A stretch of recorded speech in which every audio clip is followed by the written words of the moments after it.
Hello and welcome to the first Squared Media podcast. Joining us today is CEO and director Matt Squared, That would be me. creative lead and writer Mark Otto, Hello there. director and animator Mont27P, Howdy.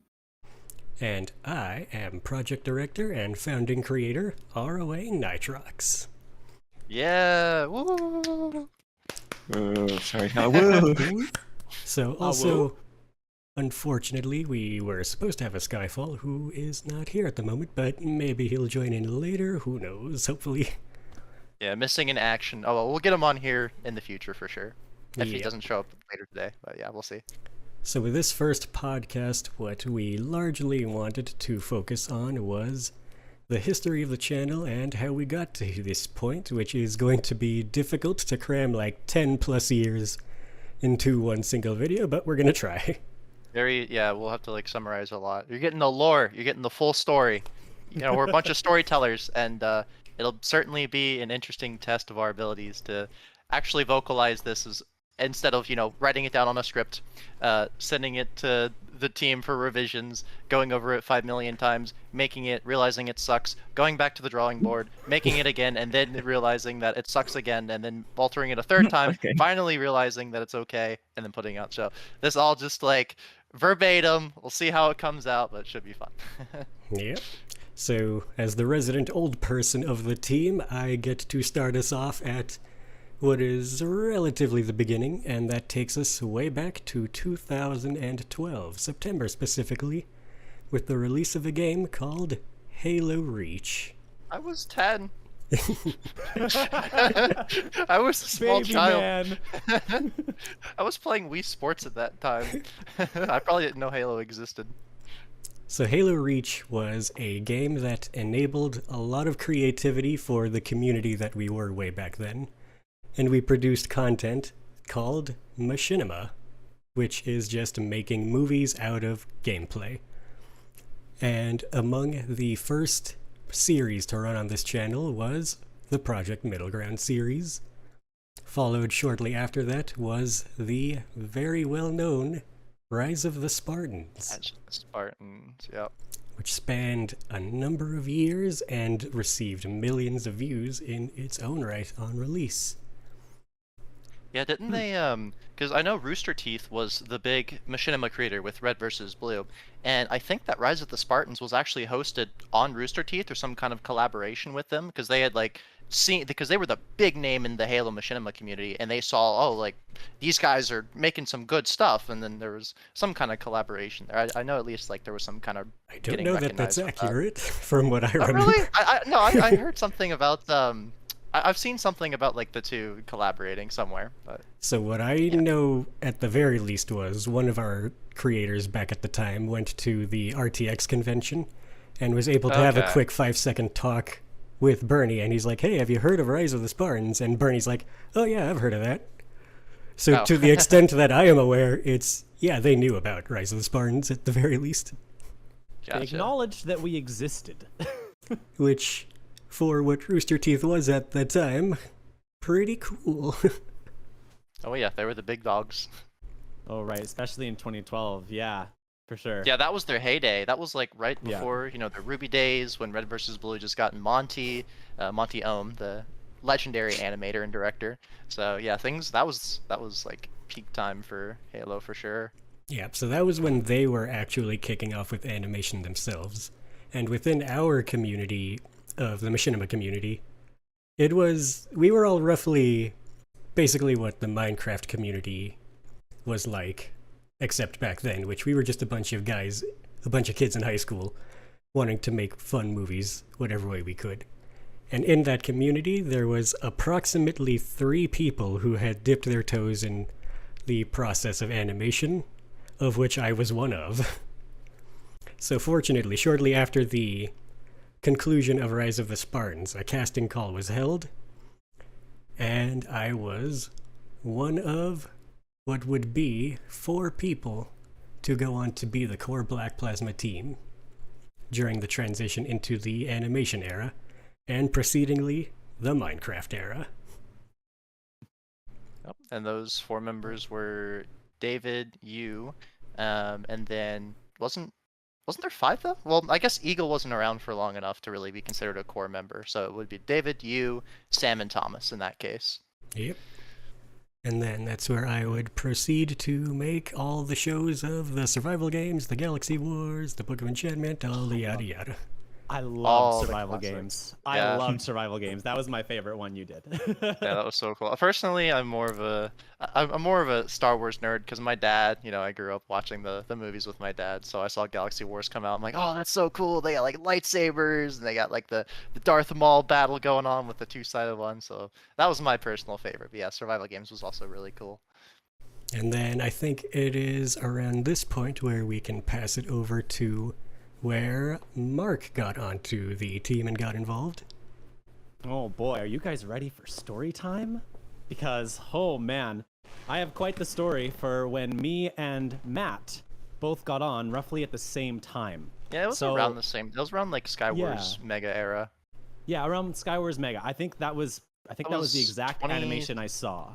Yeah, me too. It wasn't like 2016. I think Yes, that was 2016. Yeah. Yeah. So early 2016, here's me, fresh out of high school. I'm starting music. I'm trying to get into doing music composing, but I'm also really big on storytelling. So I decided that I am going to take some initiative and reach out to this animation company that I saw on YouTube called Black Plasma Studios. Oh, they make really cool Minecraft animations. I have a story I'd like to see animated someday. I'm going to ask if I can be a composer. And then maybe someday I can get my own animation made on that channel. 9 months passed from when I sent that email. And the founder reaches out to me finally and says, hey, yeah, we actually need a composer for a big series we're working on. A series that would go on to be known as Songs of War. Songs of War. Yep. Yeah. And you Which can was even the hear some of most- Mark's themes in there. Like to Yeah. this day, he was one of the. After Infinity was like the main composer, but some of the melodies that Mark made were actually featured in Songs of War, and were reorchestrated by After Infinity to fit the needs of the scene because the extent of Mark's work wasn't entirely like composing the entire score for all these episodes, but a lot of theming. I mean, since that's Mark's strength as a composer is themes and motifs. Melody, yeah. Yeah, melodies. That's a lot of that was featured on Songs of War. So he did actually get to see his I can dream to actually success name. there. Yeah. I can actually name a couple of them. There's the scene, basically the opening scene with Sen and Rhea. I wrote the main melody for that, and then After Infinity reorchestrated it. There's a montage scene with Abigail. I wrote her theme, and that was featured very prominently throughout the score. And I also wrote Lucan and Nika's theme, which you can hear in a few places. So, yeah, that was my main contribution to Songs of War. I was also working on the main theme, but the founder ended up going with a different theme. So keep your eyes out for that melody, though. Might pop up somewhere else in the future. Definitely Yeah. not being recycled for any projects that we currently have in the works. Listen, I don't let music die. I don't let music die. It Oh yeah, always me comes either. back. Yeah, when something's good, it's like, no, I need that. Like Mark will be writing a melody sometimes, and I'll be like, "What is that for?" "Oh, I'm just writing for fun." Hang on to that one. I want to use I'm that taking somewhere. this. Yeah. I'm putting that one in like the bank to pull it out later. I'm gonna collect Yeah. interest on that one later. So I think for one of the projects we're working on right now, you heard me working on some just random like cover that I was doing, and you were just like, "Oh, I really like that sound. I want to do something like this." I'm like, we can't use that. It's a cover. It's someone else's song. Yeah. Oh, that's right. Yeah. Yeah, it was like a certain combination of instruments. I'm like, that works really Yeah. well for like X thing that I had in mind. But yeah, it's really cool to be able to, have somebody dedicated to being able to do that. So then we can harmonize that with all the directing and the animation on screen and the mood of what's being told. But yeah, that's Yeah. super cool. So then on that So- note, then how did you get towards becoming an animator then, Matt? I think that is also part of your entry into it.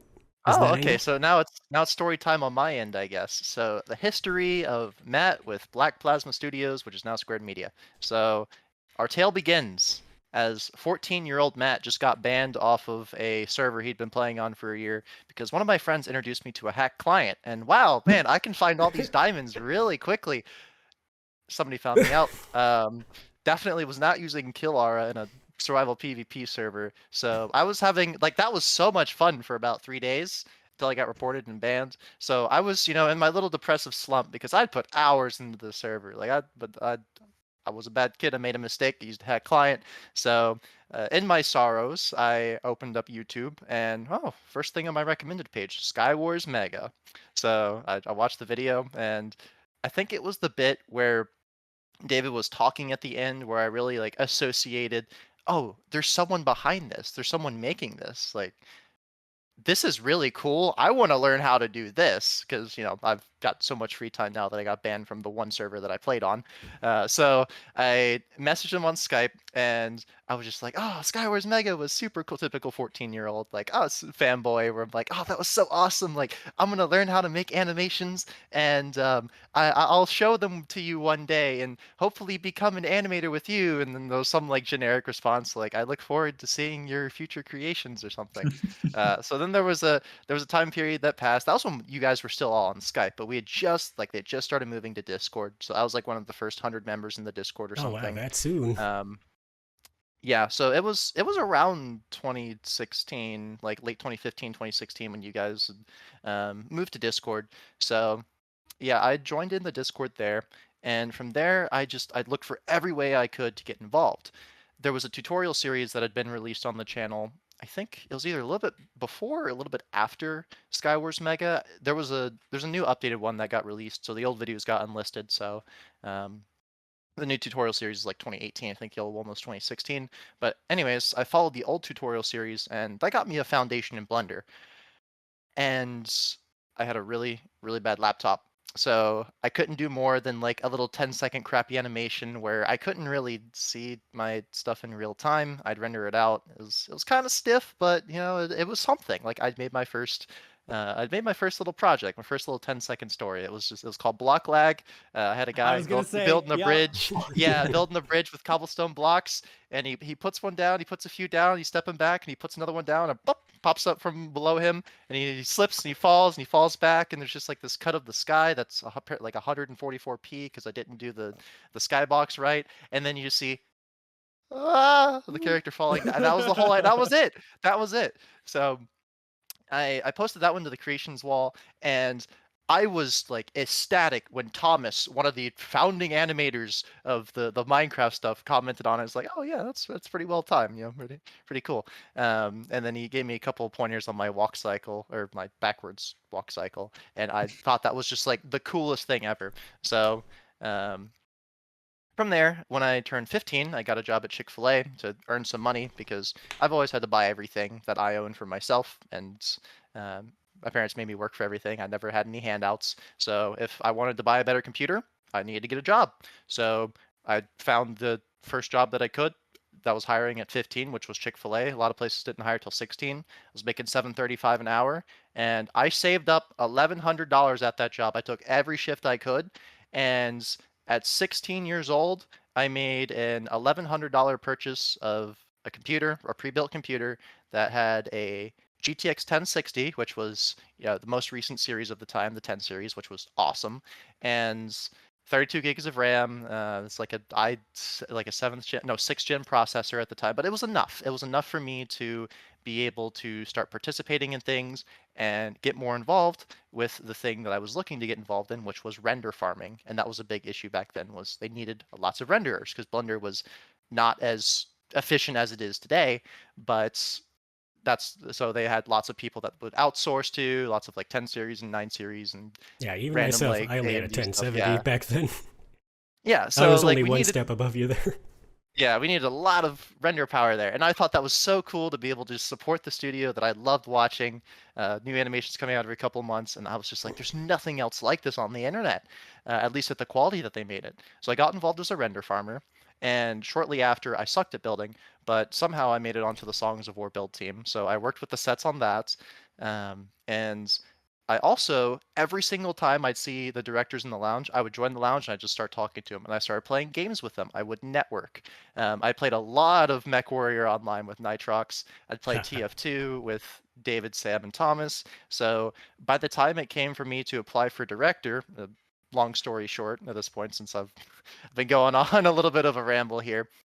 By the time it came for me to apply as a director, they all knew me because I'd been involved. I'd helped them out a bunch.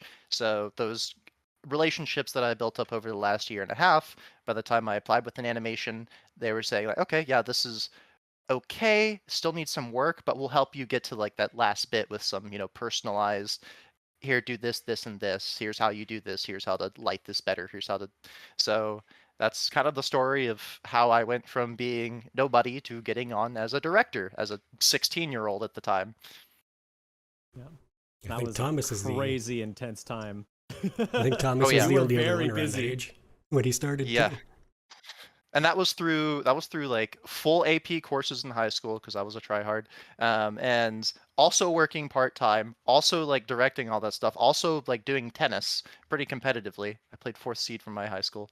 I'd like to say I'm pretty good at tennis, but yeah. So I had a lot going on in life, but I made the time to make it happen, and one thing led to another, and we're here now. So Yeah, because for me, I was fresh out of high school myself. Or no, I was still in my second half of my senior year towards graduating high school when I was on the time that I got signed on.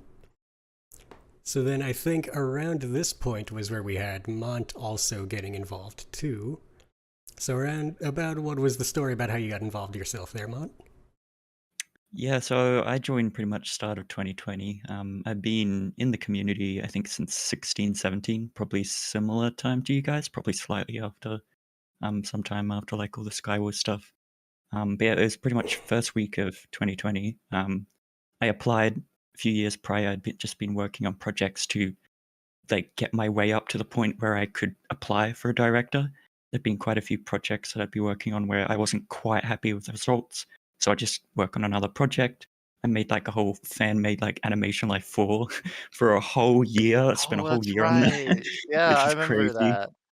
Yeah, so that was one thing that I worked on. Still wasn't happy, so I did like I think a Thalia's Hero Brand short and all these like different things to kind of get myself up to the point. Eventually applied the start of 2020, I think pretty much the first week, and yeah, got in a call with all the directors and had to talk about future plans and stuff. I had to, I think, change a few things, and eventually I was able to brainstorm for Mineshaft, which was my first animation to go on the channel. Which is a pretty tame start, I suppose, for me. It's just aspiring to Wow. be a director for You since gotta 16, start. 17. It was a successful launch. Yeah. Like that, it got Yeah, over. I no, think it very. was over 10 million. Like I'll pull it up right here just a sec. Oh, it did You, crazy good. I can't you gotta expect anything start. more You than gotta that. start somewhere. And I've actually never heard this story before. This is actually really interesting. It's kind of scary how somewhat similar it is to Matt's story, where it's like you're in the community for a while and you're working really hard on just building up those skills to eventually like actually apply and be a part of the core. So And your that's first animation, Mineshaft, got as many views as my first 4 animations combined at Yeah, 23 it crazy good. million. Yeah, Oh, dang. That's what it's at 23. now. That's what 23 it's at now, million. yeah. It's tied Yeah, with survival games. yeah. Huh. It's done very, very well. So very well received, very well directed. That's Yeah, no, one I've way to make been an very happy. entrance. Oh yeah. But yeah, on that same note about what you were saying, Mark, like from the internal side of it, yeah, that was a big thing that we looked at when we were looking at potential hires, is just seeing that people were able to single-handedly get things done on their own Do with minimal everything. intervention. Yeah. Yeah. That was the system that we ran by back then, was as long as you were able to lead your own project start to finish, feedback included, of course, but mainly that you were just capable of being a problem solver in the projects that you tackled. That was pretty much the top requirement that we had. And I'm sure we can probably get into how things are changing later on in the Q&A Oh yeah, section. for sure. Yeah. It was very much a like, one, can you problem solve? Two, can you like, kind of like you said, do everything yourself where you don't get your hand held through the whole process? And three, can you work fast? Yeah, another part of working fast, like the pace that I had back then, I think was I was able to do 2 minutes a month was my quickest speed on average for animation time. Mm-hmm. And it takes a lot to make 2 minutes of animation. Oh, 2 minutes in like an entire month, like that's a lot of time. well, you gotta think. You gotta do layout. You gotta do the world building. You gotta do all the texturing.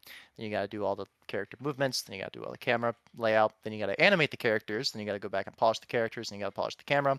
Then you gotta look at all the environment stuff. You gotta set up the environment. Then you gotta do the lighting. Then you gotta do the rendering. Then you gotta recheck everything. So that's a very long process, and that's why it's very expensive and also takes a very long time to do. So 2 minutes a month is pretty solid, especially when the animations back then were 2 to 4 minutes a piece. And where my specialty was just doing fights all the time, so Yeah. healthy chunk of it too Fights was take a fighting. lot of Might work. also take a long time. Yeah, they take longer than your typical stuff. So yeah. Alrighty, so then I think around Mont's time, we're talking around the 2020 points. So I left the team due to some creative burnout in around 2019, late 2019. So then that's where I sort of have a mental pinpoint of the second half of the BPS era. So then how would you describe what that block of time was like then? I'll leave that one to That's Mont, since I actually had a little bit of creative burnout myself, where I left the channel for about a year and a half after releasing Tiny Derp, because that one hadn't. I released The Fall, I released Paradise Lost, which are much more narrative animations, and I did Tiny Derp, which was a comedy animation, and it had seen some success, a lot more than my first two, but it still was like at the point where.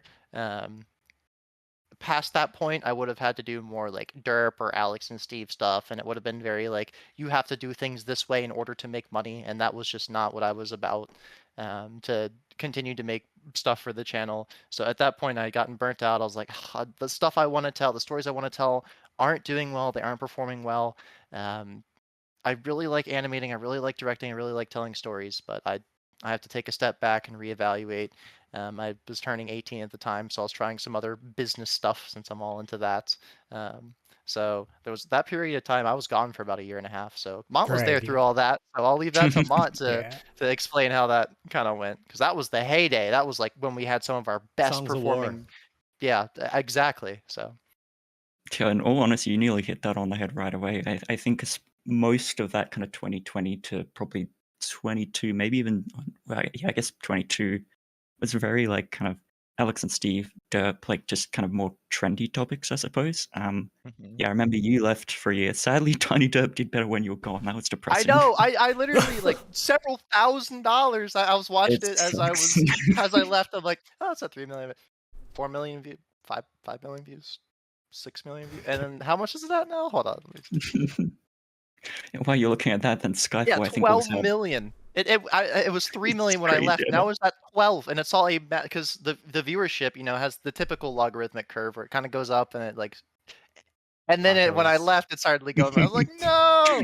So. Oh, I don't get any of that. Oh, but Mhm. Skyfall, I think, had a very similar situation where he left for, I think, 6 or something months, about half a year. Right, Probably yeah, due he Like to was around the short same stuff. time leave. I did, yeah. Yeah, so both you and Matt left, so it's myself, Omeletto's, like Sam, Thomas, someone else, I don't know. But yeah, it was mostly of us. Kind of Songs of War came out like 2019, 2020, of course, being a lot of peak content and stuff, and then us kind of transitioning into Alex and Steve with like Ocean Monument, and that was our like biggest years really that we've ever had, which would love to replicate, but Everything was you're popping off really 10 plus pushing million. Like, it was literally crazy. everything, all the Alex and Steves. I ended up coming out with Speedrun in 2021. That absolutely That's blew over off, 20 and million too, yeah. that's like 26 million. I I'm think it's still 26, yeah. Yeah, that's still the project I'm most happy with. I think I'm going to be able to pass it with my current one. If I don't, I'm going to cry. But Mhm. current one I'm working on, absolutely, I think surpass on quality. But that around that time, yeah, just pushing, very secret, pushing a lot of like Alex and Steve's, Derps, and just very kind of trendy topics, I suppose. I think that was just generally the kind of scope they were going for back then. It was a little less free on like originals, I suppose, in a way, depending on if it's trendy or not. But Right, um, because we could never do something like Animation Life where it's like not Alex and Steve, or it still used Alex and Steve, but it was own kind of trend, and it just did so well, and we could never replicate that. We'd try something, and it would. Well, one exception. Bees fight. Alex and Holy Steve. smokes. That was an that Alex went and it Steve. is insane. Alex and Steve, though, yeah. Oh, is that what you? Okay. Yeah. That was Alex and I Steve. understand what you're Those are the saying now. characters. Yeah. Yeah. Yeah. So yeah, that everything was Alex and nuts. Steve did great. We had like I'm just gonna pull this up. Man, I'm doing a lot of YouTube surfing in the middle of this podcast. Man, I know my stuff down pat. Don't worry, guys.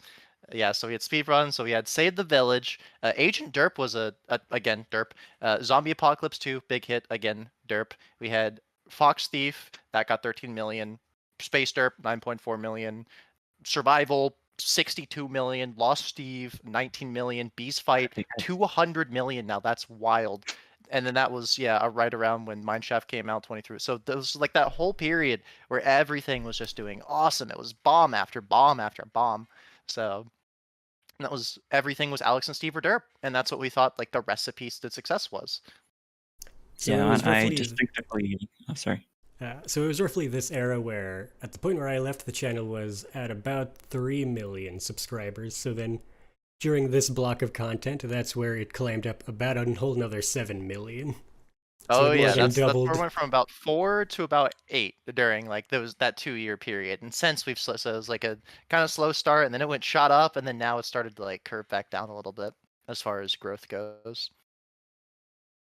Yeah. And then what you were gonna say?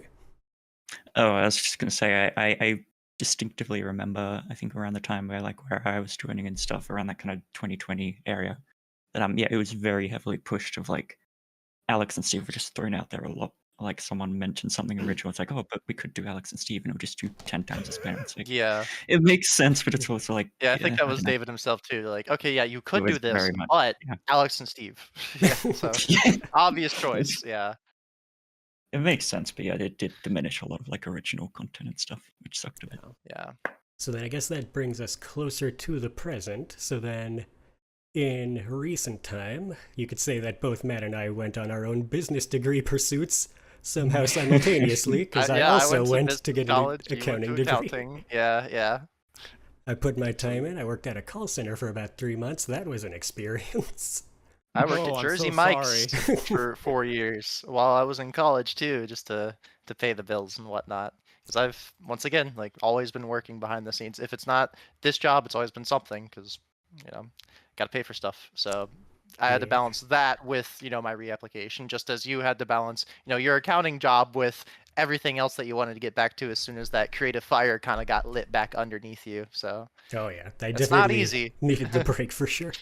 Yeah. Yeah, I went off and did some volunteer work for government, did some fancy cool stuff, got some nice titles, precinct chairman. So, that was a lot of crazy stuff I did, and those are all So, like experiences question. that are going to help evolve content now. You have all these government connections. So when I run for president, does that mean that you can get my name on like all the ballots? So I just like win immediately, just outright? I don't know Is about that how that works? So the way you get on the ballot is you gotta get enough signatures.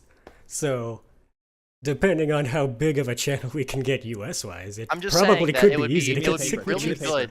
I'll It would sign be it right really now. good for United States audience, like because we don't have a lot of exposure there. But Oh, the yeah, U.S. no. president, everybody knows who the president is, like everywhere in the world. So that'd be awesome for. Just at the end of I every mean, press briefing. Also, Yeah, yeah, have exactly. you checked out Squared Media, everybody? By the way, there's this channel that I need you guys to subscribe. Squared Media. We make some awesome Minecraft animes. Completely great. shameless plug. Yeah. So then, yeah, This about presidential message sponsored by. so early 2023 is about where we start getting management changes. Matt becomes CEO. I also reach out to Matt myself, and we have some back and forth. And then he makes me an offer I can't refuse. That offer being, hey, if you can do it, then we can totally bring you back in. And I'm like, I got this. Yeah. I go off and do my thing and put in 3 months of some pretty darn good work, and yeah, definitely still got it, is what I will say for now.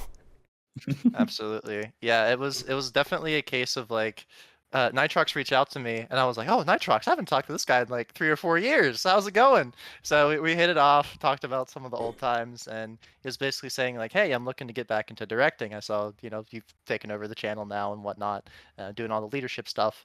And we are talking about, the future direction of the channel. And I guess that this kind of segues into a little bit, little tiny summary of some of the plans to come. But we were talking about, the future direction of the channel, and is is it just Minecraft? Are we going to be doing more original stuff? Are we just going to be doing Alex's Steves and Derps? Are we going to have a little more creative freedom? And the direction that I personally am taking, as far as the creative philosophy, is kind of going back to the origins of what this channel was to begin with, where it's everybody kind of makes their own thing. Like we collaborate on story, we pitch stories to the team, we do some creative review and whatnot. But apart from that, you as the director then go off and make your thing, and we release it on the channel, because everybody who's in the director position, like Nitrox mentioned earlier, knows how to take something from start to finish. So, and Nitrox has a proven past of that, and with the project, the unannounced project that he's working on, it went from 0 to 100 really quick when I was like, okay, let's see what you can do. If you get to X point in production, then we'll talk about bringing you on as a contractor for the company.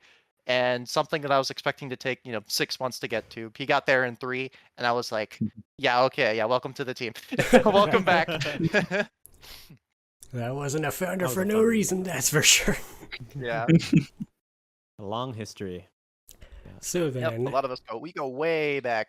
I think we can just about transition into the Q&A section, but before we get into that, time to insert an ad break. The Squared Media Podcast is brought to you by the Squared Media Patreon.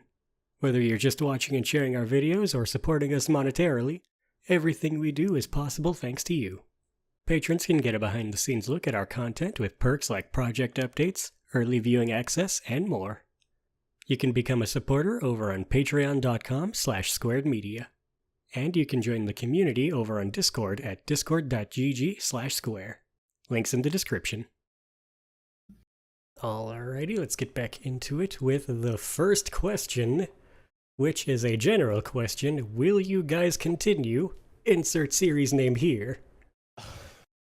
Obviously, the first insert series name we're gonna come up with is, will you continue? Songs of War. Yeah, let's hear it. Songs of War Season 2. When? Hey guys, when are you gonna do Songs of War Season 2? So, hate to break it to you, but we are not doing Songs of War Season. This was okay.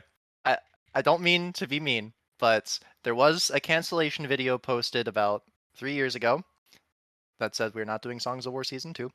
Please stop asking. The original director for Songs of War was David, and the way that we handle projects at the channel is the original director producer is the one who basically owns the rights to everything. You have the creative rights to your works. You're able to share it around and do whatever with it. David was the owner of Songs of War. He had all the assets and whatnot, and not only did he leave the channel, but all of the production assets that got created for Songs of War were released to the public domain. So nothing's proprietary anymore. All the script and whatnot got leaked because he said he's not going to do it anymore.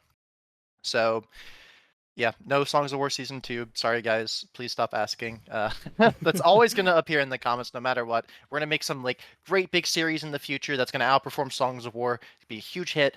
And then top comment's going to be like, hey, so that was pretty great, but I'm still waiting on Songs of War Season 2, and I'm going to rip out my hair if I can get a hold of it, because it's got a buzz cut. I don't like it this short. I need to grow it out some. But I'm going to rip out my hair and say, no! I answered that many, many times, but it's whatever. It's part of the job. And yeah, just to make sure, it is completely clear, this isn't just a unique way that we treat Songs of War. This is how every series is treated. So, yeah, Starfall from Sam, he's left, so Starfall will not be getting a sequel, unfortunately. And it's a shame too, because great projects from great directors, and then they move on to other careers in life, and that's just the unfortunate reality of how it works. Yep. And inversely, it's also the truth when a director comes back. So when a series like survival games is very popular and successful, and then I leave the channel, suddenly for sure you're never getting survival games too. But hey, I come back, my IP is still mine.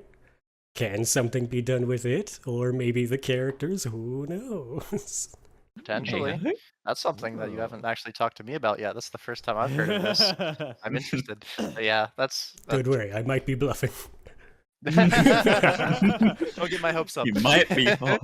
Might be. Unless... But that actually takes us into the next question, actually, which is from Rageblaze. will the characters of Songs of War return in any other animation? Which No. I think is a unique version of the Unless- question. No, unless somebody decides to do a cameo, but otherwise no, because that's its own technically in a universe. couple. Yeah, I mean, you could say Like technically. take back the end and stuff. Yeah, yeah. I mean, you can. But- It's really up to the individual director's discretion. So while Songs of War is the property of David, it's not to say that any of the other directors, if they wanted to, couldn't include any of the characters in any of their animations if they wanted to, like Mont said in Take Back the End in one of his. So it's not necessarily because he used the End and the Nether. I believe some of the characters from the Songs of War End and the Songs of War the bad people from the Nether and the Ender Knights and The Take Nether Back the Knights and End. Ender Knights. So yeah, Nether Knights and Ender Knights. So it's not out of the question to use Songs of War stuff. However, don't expect to see them in many things because they probably won't get used a ton. So Alrighty. guess we'll And go to the next then, question. seamlessly enough as well, from the Windows guy, will there be any animation in the near future to have voice actors? Yes. You can't see me, but I also have my thumbs up. Yes. Yeah. So So- short answer to that is yes. I'll let Mark take this one. Yeah, so we have several voice acted animations in the pipeline right now. Some of those are super early, some of them are a little further along. But a voice acted animation takes a long time to do because there's an entire extra step, 2 extra steps actually. There is the actual script writing. We have to write a full script, dialogue and all. We have to get that recorded. We have to do like voice coaching with all the voice actors. You have to bring them in. We have to find the voice actors in the first place. It's a lot of extra work, so it usually takes quite a bit longer to do a voice acted animation. The other thing is we like to put a little more effort into an animation if it's going to have voice acting, because like if we're going to go that far anyway, let's just go the whole 9 You yards. might as well go right? the extra mile. Yeah. Yeah. So, Although, but there are some one coming. thing that is very exciting that I think a lot of fans will be very interested to hear is that I've been reached out to by both the voice actors for Igneous from Songs of War and Thalius from Songs of War, and also Owen Ryder, which was Igneous from Songs of War, and Starfall. So some of our main guys, our main talents that were beloved voice actors from the community, and they're going to be working with us in the future. So stay tuned for that. These guys are not going away. Some of the classic guys and some of the voice acted animations that you guys love are not going away just yet. And we have some roles in some of our future works that are written specifically to their strengths. So yeah, please look forward to that. That I'm was so excited. my fun way Yeah. of sneakily tying those first 2 questions together. Yeah, that works. Yeah. Alrighty, so next question from TZ. Since this is about 10 years of history, how changed is your look back after the beginning of the year? Beginning of like this year? This year. Okay. So I guess, this year is, man, how have these 6 months been? Woo! Okay. Yeah, that's a loaded question. So yeah, funnily enough, that's an interesting time frame to mention things because we specifically weren't mentioned about any of the changes that were happening until right after the new year. I think like maybe Sam and maybe Mont knew something about it like right before, but it was around that time frame that's like beginning of the new year that everybody like right after our holiday, right after we came back, that we're like, hey, so David's gonna be stepping down. We don't know what the future holds. So that was a very tumultuous time to say the least. But I'll let Mont take this one since Mont, you haven't had a lot of time to answer stuff. We've all been very, very talkative lately. So I'll let you, if you'd like to. If not, that's okay. But if you want to talk about how things were from the beginning of this year and like some of the thoughts going through your head about like Especially going as on the at the most time. active Yeah. one through the time leading up. especially. Yeah, and then versus like how things are now and like that progression and is this how you thought things would turn out versus like what the status was at the beginning of the year. Very mixed. Yeah, I remember the first month or so was a little stressful in a way because like we had found out, oh, who's going to be like new CEO and stuff. And it's like, oh, I remember my name being thrown out there, and I was like, please no. Are we gonna have our anyway. jobs? Yeah, like who's gonna take? Well, there was a concern for a bit. Yeah, for a bit. Mhm. Thankfully, things, of course, 5 months later have turned out pretty good. Work environment has been very good, actually. I haven't been here during the really trying times like probably Nitrox can maybe attest to, but it's genuinely been a lot better compared to say 2020, 21. A lot more creative freedom, allowing us to do more passion-driven projects, I suppose, which I could probably get into mine later. But it was a bit a bit of an unknown during the first couple months. A lot of us weren't quite sure if we wanted to stick around. I had my own doubts. Genuinely, though, I've of course wanted to stick with animation. That is my passion. But yeah, it was a little crazy. A lot of us weren't sure what projects we're going to do if we stuck around. I, at the very start of the year, was going to do something completely different to what I'm actually doing now. So the pause actually allowed me to properly think on what I'm going to do, which is cool. Right, yeah, because it was a case Ex- of like, I don't know if this is going to go on the channel or not. I just want to do this because I want to do this, and then that's how your current project started. Yeah, dude, this current project is crazy. I'm so Yeah, excited. I'll Yeah. say that's the Yeah. longest like old tied basically for longest single animation that we'll have with Starfall around that runtime. That's crazy that we'll ever have had on the channel. So Yeah, typically this is pretty much my starfall for the channel in terms of quality and length. I'm going to be pushing literally everything, but it's also a secret, so you get nothing from me, even from secret patrons. project, yeah. Patrons don't even know the project. Yeah, even Most if of you're the paying production Wow. team either. $100 a month, you still don't know.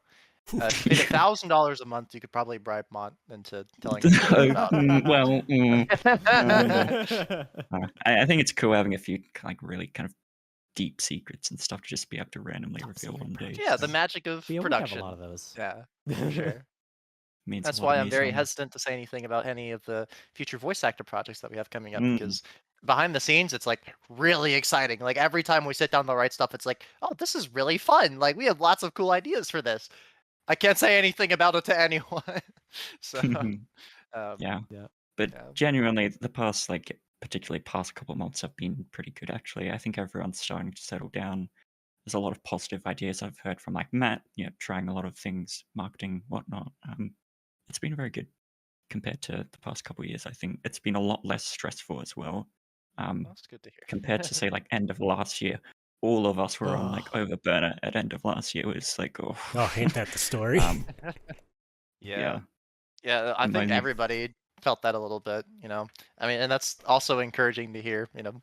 I guess on the record because we're on podcast, I would have said off the record, but like, you know, as the guy who's, you know, coming up with all the new work environment stuff, I've tried to realize what pain points we had in the past and kind of work around those and say like, hey, why don't we try stuff a little bit differently? Coming from someone who also had some creative burnout, you know, left for a year and a half, I'm like, let's try to avoid that because I mean, strictly business speaking, we're making more profits if people are making animations, and I want to keep my directors on board. So, but as far as a friend to friends perspective, I'd really like to see your works, especially like I mean, all the directors are super talented, and you guys are all super inspiring for my own stuff too. So, I love that all you guys are happy and feeling less stressed, and I think that produces a better result overall. Like, and you can see that in the animation too, with it being less rushed, a lot more care put into it, a lot more passion. So that's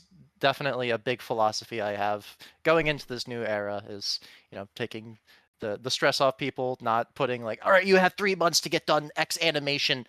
Maybe a little different with my team, but that's also because we have a bunch of people there, and I also don't hold people to deadlines like super crazy. Like if things take longer, they're gonna take longer. I'd rather people do them right. So it's a case of goals, not deadlines. Like we shoot to have it done by X date. If we don't get it done by X date, let's you know, ramp it up a little bit. Let's sit in a call together for a couple hours. Let's knock some stuff out. Let's get some crazy amounts of work done, but only if, you know, you're not like super burnt out, you're feeling terrible about something. So it's a case of, you know, balance. It's all about balance.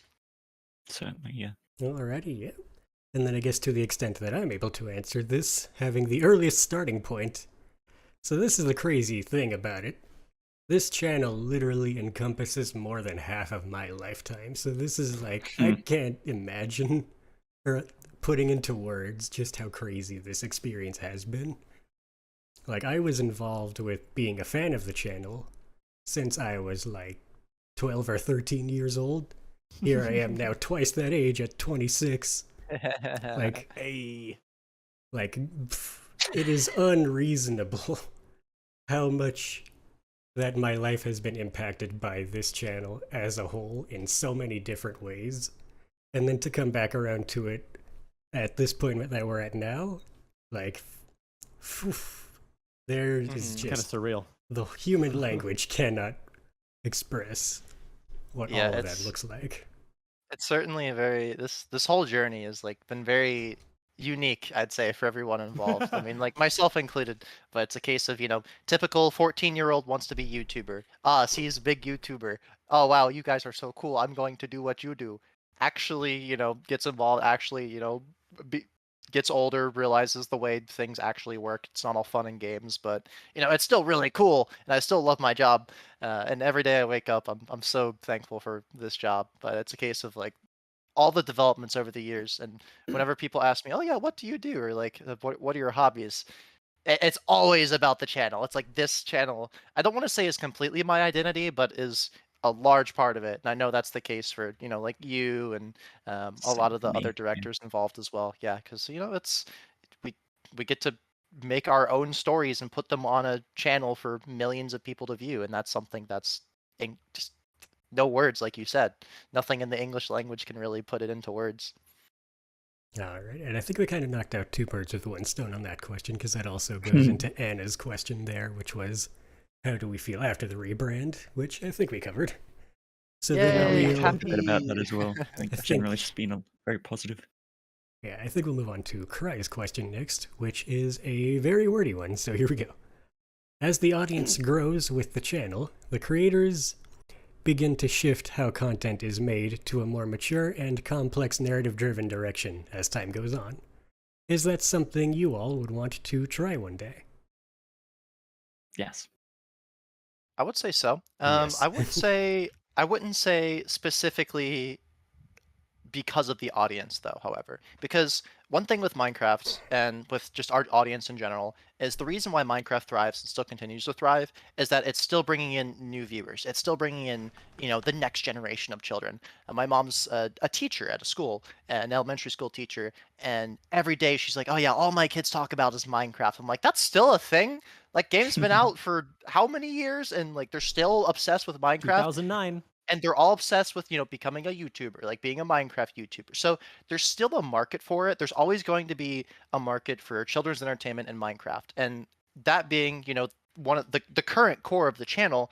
That's not something that I think we ever want to move away from. I think we're always going to have some content that is tailored for teenage and younger audiences, while still having those undertones of story that are a little bit more understandable for older folk, for the fans who are a little bit older, who can still appreciate the quality, some of the writing, some of the stuff that the younger audiences wouldn't necessarily pick up on. But that's not to say that that's also going to limit us from making other things in the future with much more mature stories. And that's really, once again, comes down to the new approach that we're taking with the channel, where it's really every director doing what they want to do. And it's a case of sometimes directors will be motivated to make stuff suited for younger audiences. More comedy stuff that's very easily understandable and digestible. And sometimes directors will want to make a very serious story where it's like a lot of undertones about very serious themes, and having character moments and a lot of dramas that wouldn't be present in something more tailored for children, more so for like teenagers and adults. And that's not to say that we won't even move into different mediums in the future too. That's something that I won't speak too much on to right now, because that's a very expensive and lengthy process. But I will say that I am keeping my eye on certain people and certain things behind the scenes that could help us transition into that. But for now, the time being, you'll still continue to see the regular Minecraft stuff, typically like teenage audience geared. But it's not to say that you won't see a shift in some of our content in the future. And I think I will pick up off from that point as well to say that this whole conversation and discussion is a large part of what really got me to come back, because throughout my time making animations the first time around, it got really stale going through the same type of motions over and over again, and it felt like I wasn't really being challenged with what I was capable of doing with the content, having the same demographic over and over again, going after the same story beats. And so the freedom that Matt is talking here about being given to directors now is something that I can definitely say I'll be taking full advantage of in the hopefully near future, which we'll get into a little bit later. Mont, how about you with your content there? Part of me wants to say my current project is slightly like that, although probably not to an extreme. But I think absolutely in the far future. I'd say there it's probably are geared some. towards older audiences than It's typical. yeah, it's definitely a little older. There's some few more serious tones, and just generally, it's going to be probably a more emotional animation in some elements. But there are also other ideas in the future that I think that may have like darker tones and stuff.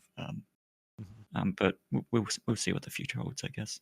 And personally, too, like I like to be of the mind of like I don't think that the young people need to be treated like children with the content. Like, Oh yeah. the young folks can take a lot more than people give them credit for. I think most of the time. Oh yeah, absolutely. Yeah, as Mark always has told me, children know when you are treating them like children. Don't disrespect their intelligence, and it will pay Yeah. dividends. Like that, you know, when like someone's feeding you content that's like, oh yeah, that's made for kids. Kids know they want to be treated like they're older. Like that's so cool as a kid. So let's tailor to that instead of like, oh, let's make stuff and let's make it more kidified. No, so Just no. Yep. Alrighty, and then that takes us to the next question from Drax Doomer. What is your strategy to ensure that Squared will perform well in the future? Oh boy. Oh no, here he goes. Business owned. to save you all the very lengthy explanation, I could go on about hours for this. So that's my big thing. I went to business college, dropped out of business college to run the channel. So I guess you could say I failed. It was sort a of. good business decision, you could say. It was a good business decision. Intentional failure. Yeah, tactical retreat from college. It wasn't a dropout. So there was a lot I could say about that, but I'll keep it very, very short and brief for you. Just general summary. I mean, I do a lot of marketing research behind the scenes, and the big conclusion, the one main big conclusion that I came to is networking. That's the one thing that we haven't done in a very, very long time. In fact, really ever.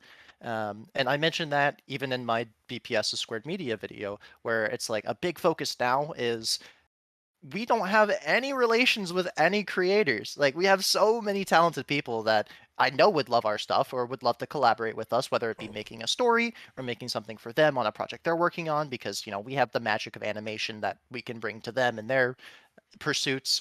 So there's all kinds of collaboration, because like with animation, you're like, oh, how do you collaborate with animation?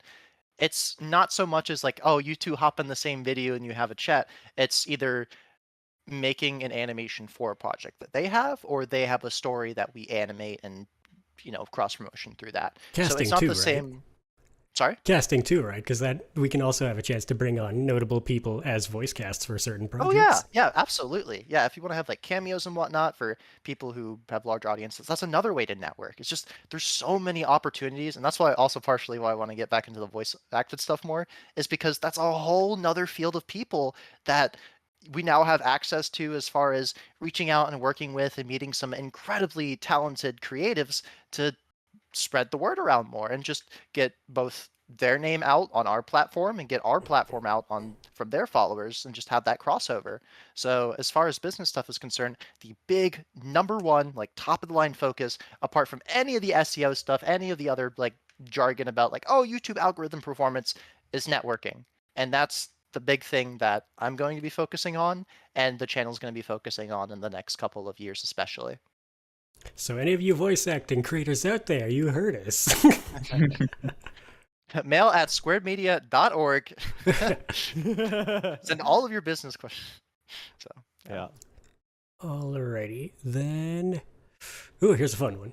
So, Mini Random asks, has the team ever considered changing content like it did with Minecraft? So who wants to give the heart attack first? Mark, you haven't spoken a lot lately. I will. Okay. Would you like to answer? Well, yeah, sure. Well, as it currently stands, I don't think there are any plans to leave Minecraft behind, if that's what you're asking. Because Minecraft is an extremely important part of our history, and it's something that we all love. We love Minecraft. We love this game to bits. We're not sending Minecraft to the grave. We're making a Minecraft's not server going for to it. the He's grave. making a server for it. I don't know which direction Minecraft. he It's is. not even out He's yet. on this Yeah, side for me. You're down from me right now. Oh, but- like That's me, for you just pointed at yeah, yeah. Wait, You're both there, next to Mont's each other on my there. side. But yeah, I'm working on a Minecraft server right now under the Squared Media name, so keep an eye out for that. I think we're actually going to talk about that a little bit later. But Minecraft's not going anywhere. Having said that, we do have ideas for non-Minecraft content in the future. I don't know if I want to say too much about it just yet, but we do have some original works and some other themed works that we kind of have in the pipeline, or at least in the idea stage. I don't want to say too much because I don't want to overpromise just yet, but we do want to move into some stuff that isn't Minecraft while still doing Minecraft at the same time. So Yeah, and on that note too, apart from, not wanting to promise too much, that also kind of falls in the category that we are as a channel.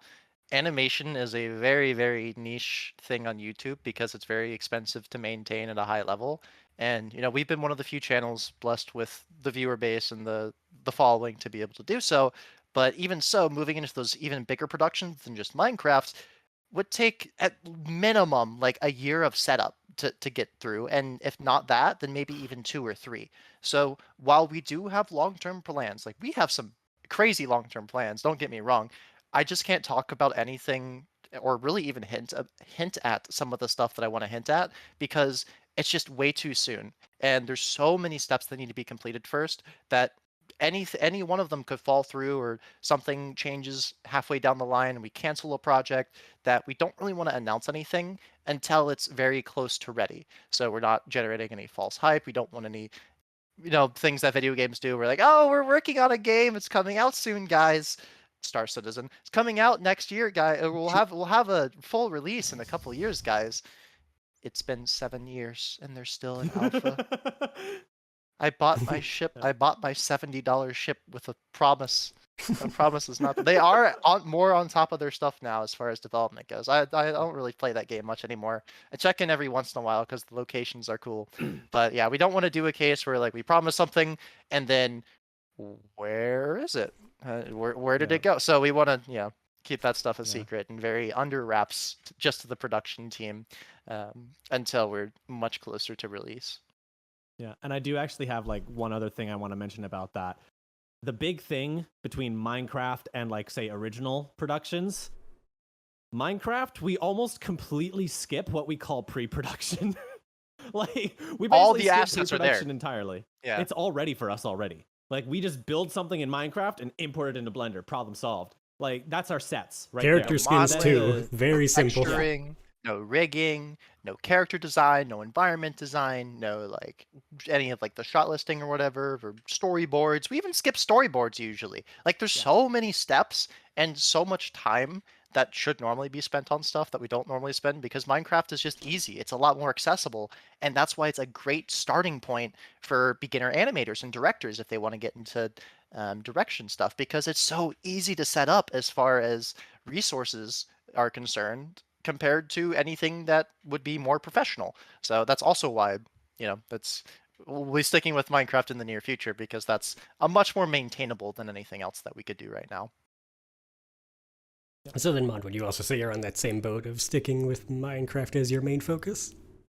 Yeah, no, it's kind of been the run-on thing for me that I've been like the Minecraft guy of the channel. Been very interested in it really, well, since it came out, I suppose, or since when I found it. So my intent will be to stick with Minecraft, but still explore other avenues, since that is something I would like to do. Like I have a very rough idea for like a passion, like non-Minecraft thing, 5-10 years later down the line. Yeah. Yeah, this isn't a job that we do for a couple of years and we're done. This is something that we'll have lots of projects coming over many decades, provided everybody doesn't leave us. So, we'll see. Many decades. Oh boy. Oh yeah, you don't want to think that far. Okay, yeah. Let's think about the next 3 years. We have lots of projects. Narrow it down a bit. I get anxiety, man. Alrighty, then to close off this question, then I think I have a fun thing to reference here, which was the real OGs of the crowd will remember in the year of 2017 in December, a trailer was released on the channel. And that trailer was MechWarrior Animated. Oh, yeah. And that trailer was for a little game called MechWarrior Online. Unfortunately, that project received a cease and desist that cancelled it into the oblivion. But what I can say about that is the ambition to create beyond Minecraft is certainly present within me. And although, like Matt said, we definitely don't want to get too deep into the details for now, you can better believe that I came back with a plan. Oh, yeah, I mean, with the amount of foreshadowing that we've had so far, you guys can jump to your own conclusions. I won't say anything like I said, but yeah, I'll leave it up to your interpretation, the subliminal messaging that we're trying to get across here. So take that as you will. Yeah. A Alright. live action Song to what? Okay. If only. Oh, All right, guys, I got my camera, my green screen. Let's go shoot some videos. yeah. Live action Yeah. Minecraft. Isn't Right. that actually happening? Oh, no. I thought. That is. I- I have mixed thoughts about that. Yeah. Oh, they got apparently Jason Momoa, the guy from Yeah. Aquaman, is like playing the main character. Imagine like it would literally be the Buff Steve meme where he's like carrying the log on his shoulder. Hey guys, what's going on? Oh man, Aren't you that'll getting be some sticks? a podcast and a half once that's released. Yeah, that'll be fun. Ah. Alrighty, so then to the next question, which is a fun one. So Planetic asks, is there any chance that you guys make a movie in Netflix? Ooh. That would require networking, which we talked about a little bit earlier. The issue with Minecraft animations is that Microsoft owns the brand. Mojang is the developer for that, but they're owned by big tech company Microsoft. Who knew? So they are very, tight on their copyright policy, and there would be a lot of hoops that I'd have to jump through to get that stuff on there. We'd probably have to use like all custom texture packs and whatnot because, like the grass block texture is copyrighted. There's a lot of things that we can't use for professional things if you wanted to go like super professional with distributors and whatnot because of all the copyrights with a game that is made by a developer owned by Microsoft. So there would be a lot of hoops to jump through with that. However, it's not entirely out of the question, but that's not something to really expect for the next few years at least. So it really just depends on where we're at as a channel, what kind of content we're making, and is that an opportunity that really interests us and aligns with the goals of the channel at the time. So that's not something that is completely out of the picture working with the streaming service, because it would be very nice to have our content out on more platforms, but it's not something that we're currently looking into.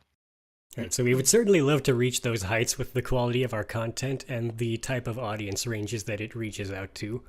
Because that goes for platforms not just Netflix, but the Hulus and the Crunchyrolls of the internet. Amazon Primes. A lot of opportunities there, and we would certainly love to take them once we, hopefully one day, reach that level to have those opportunities.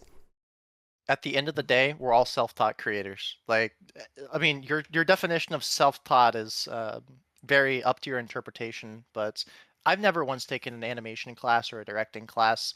I think the same goes for most of the other directors, if not Yeah. all of them.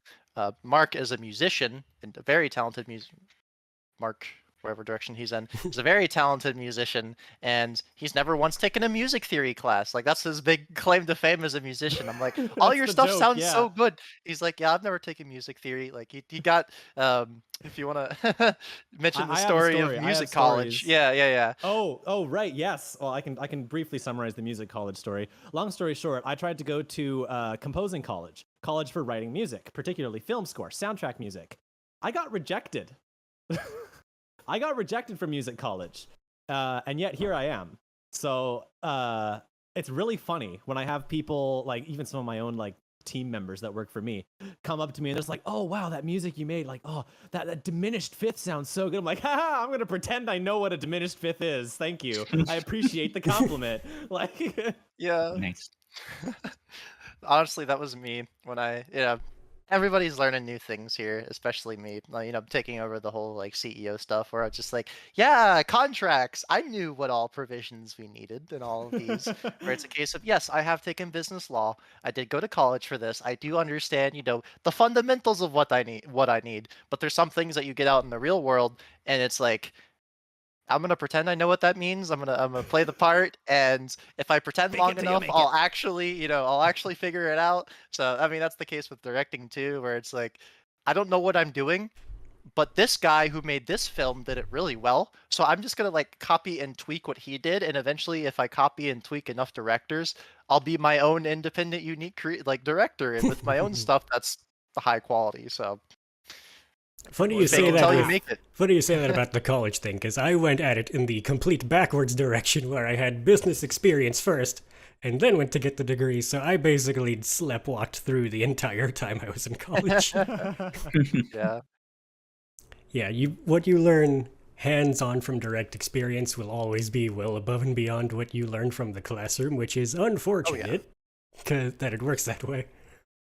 And much faster too. Like you'll absorb information very, very fast hands-on, as opposed to in a class. Yeah, so if You you're could do a someone whole who rant thinks about that you need education, a formal education to do this stuff, you really don't. Experience, more often than not, is going to be the best teacher, unless you're a doctor. Yeah, if you're in law, if you're a doctor, if you're in like, well, yeah, any kind of Engineering. pre-med, engineering. I actually was going to engineering college for the first 2 years, and I swapped over to business because I'm like, yeah, I'm gonna do directing. I'm not gonna do engineering. But yeah, if you're in any of those things, yes, please go to school and do those college things because, you need Calc 2, you need Calc 3, you need physics to be an engineer. I don't want my car to be Don't worry, this is my made by 350th car that I've attempted to make. I got it this time. Yeah, exactly. I don't want my car to be like a tried. Oh, Falling it broke apart. down. Try again. I want like the person behind it to actually have gotten at least like B's in their engineering classes and kind of know what they're doing. So I'd feel a lot safer that way. I'm sure. Anyways. Oh, but to close off the question of getting to a streaming platform, I think the best example of what we hope to aspire to reach in terms of the level is what Rooster Teeth was able to do, because they've also had shows that made it to Crunchyroll and Netflix, I presume. Yeah, absolutely. And they have an anime studio adapting Ruby now too. So it's crazy. Yeah, that's probably like the most clear picture way to exemplify more or less what our end goal level of being is. It'll be a long journey, but we will get there. Alrighty, and then to the next one. This one's going to be for Mark. So, Waslez asks, is there an estimated date for when Avalon is released? This is a bit of a difficult question. So we have windows. We have an estimated window. We would like to release the Avalon Online server project by the end of the year. We're actually planning to hold a beta sometime in summer. We're currently aiming for probably around the end of summer. We're working very hard towards that. Fact of the matter is, we have a lot of work to do still. So I can't make any promises about a specific release date yet. That said, the window is the end of the year. If we get close to that and we think we still need more time to polish things, we should be wrapping things up like sometime in the fall, sometime in winter maybe. If we are not quite confident in it, we might push it back a little bit later, but don't take my word on that just yet because there's still a lot more that's being worked on. But that is roughly where we want to release it. Some is by the end of the year. So, completely off topic, but you'll never believe what I just got an mention for in the Squared Media server. Somebody just asked, "Hey, Matt Squared, can you make Songs of War season 2 and 3?" It's all the time. Please, let this podcast be the final chapter. Stop asking about Songs of War, please, I beg of you. So yeah, people are obviously still gonna ask. I know that's just what comes. Like I said, it's what comes with the job. But no, just know that we will not be making Songs of War season 2 or 3. Every single comment section has it. No hate Yeah, towards Songs of War. We're just not exactly, doing it. and I don't hold anything against people who ask because it is the highest production value series we have on the channel. It was excellent. It was a huge step above anything we had done before, and you guys are right to want more like that. That Stay being tuned. said, we're going to top it. Stay tuned. We are going to meet and exceed what Songs of War was. So give us some time, give us a couple years in the cooking pot, and we will get there. So just be patient. Songs of Alrighty. War took 6 years to make. We will be putting out stuff in hopefully less than 2 that will rival it. So we shall see. Excellent. So then, moving on to the next one. We're a little over an hour here now, so we're getting into the fun section, so hopefully we can shotgun through some of these now. Next question from MomoRay135 is, how do you decide which patrons will appear? It's all priority based. So basically, if you're if you're an Obsidian, you'll get a background skin. If you pledge to Patreon, you'll always get one appearance. The Bedrocks will be prioritized for the front of the animation, but as far as like foreground appearances, that you can see a lot better. But it's really just a case of like, okay, we have X list of Bedrock and Obsidian patrons. Have all of them gotten appearances? Yes, no. If no, we put in those people for like their first appearance. If yes, then we go down the list of, okay, how many appearances has each person had? And we'll include the people who have like 1 or 2 appearances over the people who have like 5 or 6 over the course of their pledge. That's not to say that we won't like, oh, you get 5 or 6 and then you won't appear again at all. We still have the case where, if we have a lot of roles, then we'll try to include everybody. But it's really just it's really just up to the circumstances of when the animation's getting made. Lots of conditionals.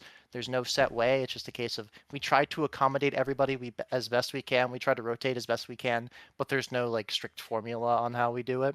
But if people are like, oh, I've been pledged to Bedrock and I haven't seen my skin in 3 months, it's a case of like, yes, we apologize.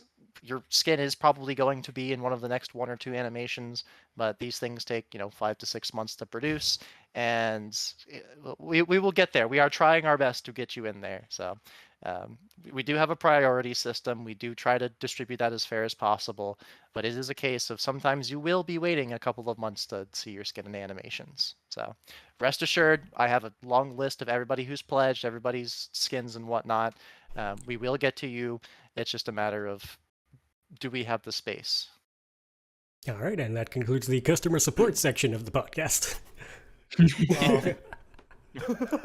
All right. Please be patient. Yeah. And then Brian asks, what is your favorite animation you've made? We'll start with Nitrox, I guess, on that one. Go All right. Nitrox, Mont, and then me. So, historically, that will easily go to the MechWarrior animated trailer. But the thing that I am working on right now is easily going to top that as well. Gosh, it's hard to really pick and choose from the Minecraft stuff. If I had to, gosh, before my answer used to be the Turbo Kart Racers promo. Turbo Kart Racers! Yeah. I love that. Yeah, everybody loves that. That's a classic. It's the most offhanded things is what my answers would be than you probably would have expected me answering based on all the stuff that I made. Yeah. So then, Mont, how about you? Similar to you in a sense, my current one will easily top it, but if I had to pick one that's out, speedrun still. Similar actually to the one that's coming out. It has a lot of themes in the sense that it's still going to be trendy in a way. But it's very passion driven. Speedrun was something that I was very interested in. I dream speedrunning, 2 things I was very interested in at the time. So it's a very passion driven speedrun. So for me, that would be it. So I guess it's my turn. So in a similar vein, Big Shot. I just hit my desk. Hold on. Wow, I need to like get some stabilization Wobble, on my wobble. camera. Yeah, I'm wobbling. A little bit of an earthquake happening over here. So Big Shocker here. My current project is the one that I'm most excited about to release. Well, I guess 2 of my current 5 projects, because I have big team. I outsource a lot now. So 2 of my current 5 projects I am incredibly passionate about, and I think both of them will be my best works to date. As far as previous projects, I have to go with King Derp. Like, there was so much love put into that animation, and that was the first animation I worked on with a team. Like, and Enderman Attack was incredibly creative and took tons of inspiration from a lot of stuff that I really liked, don't get me wrong, but King Derp was the first story, and it didn't perform all that great either. But that didn't really matter so much as I just had so much fun in the production process working on it. That's the first time, I had a poster made. I worked with an artist to do that. I brought on animators. I brought on a big build team. I brought on texture artists. We had like all these custom assets. in hindsight, there's a lot of things that could have been improved as far as like the story and pacing and whatnot. But as far as just amount of pure love and passion that went into a project, King Derp is like easily way up there as far as above anything else that I've made as far as just favorite project to work on and just most satisfying to watch. And everybody who I showed it to is like, oh yeah, like this is really cool. Like this is your best work to date. So I'd have to go with King Derp for that one, and it's going to be topped very shortly by some of the stuff that I have coming out in the very near future. So stay tuned for that. Yeah, same for me. Yeah. Alrighty, then on to the next one. We actually have two from Dauntless. Which animation was the hardest to make, and why? As far as me personally, they're all fairly equal. It really just depends on like what each scene, because every scene's different, every animation's different. There's going to be varying levels of difficulty on different things. So I can't really pinpoint one that's the hardest. I think the hardest thing for me is creativity in animations. It's like I can make Agent Derp 2, Intermittent Attack 2 all day, two animations that are coming out, and they're very formulaic. They're two of the ones that I'm not like as passionate about as some of my more other ones, and that's just the case with how some things are going to be. Some stories are going to hit, and some are going to be like, okay, yes, this is a good and faithful sequel, but it's not something that I feel like, oh, this is like my best work ever. So it's a case of, yeah, sometimes I can always put together a story where it's like introduction, hook, progression, like world building, into like first twist, into like resolution of that, into second twist, and the finale. Like I could always put together something in that format that's going to be entertaining and whatnot. But I think the hardest part of any animation for me, and just kind of as a more general answer to the question, so not quite what you were asking, but sort of in the same vein, is just how do I make each animation stand out and make people be like, wow, like that is the calling card of this animation. For Enderman Attack, it was the gap. It was like that Enderman teleportation dimension that I just invented and it worked, where I had Steve like jumping on rocks and like flying and like sword trails, and the Enderman having power of blocks to throw at them. And like that's something that's like, okay, that is cool. That is the one thing about the animation that's like, oh, that's awesome. For King Derp, it was the whole dragon fight sequence. Not every animation that I do is going to have that, because I do struggle with having those moments and coming up with something that's just really creative for every animation. But when I do, I can get super passionate about it. All right. Well, then for me, I actually do have a very clean-cut answer to this.